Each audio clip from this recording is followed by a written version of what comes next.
So for the first recipe, it is lemon chicken. So I took chicken, I cut it up, then I poured 1/4 cup of lemon juice on the chicken, and I used a tablespoon of vegetable oil. Honestly, for the garlic powder, I just sprinkled it all around random, but you should probably use like a tablespoon or two, but mine still ended up tasting good anyways. So then I stirred the chicken all around, and I put the chicken onto a frying pan, and then I cut up a lemon and placed it all around the chicken, and then it was done.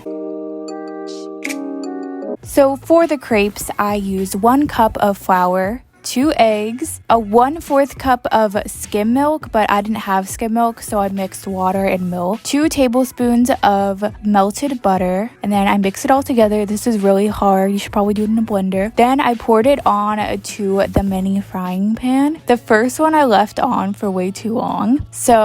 But then after that, I had a few that turned out okay, but it bakes pretty fast. So then I rolled them up and put them on a plate with fruit, and they were done.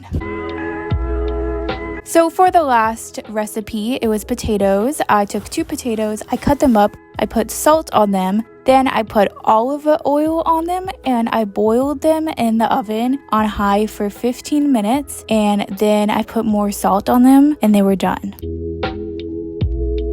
Okay, so that was the end of my video. I hope you got some ideas for some easy recipes to use during quarantine. If you like this, comment below and maybe I'll make a second one. Goodbye!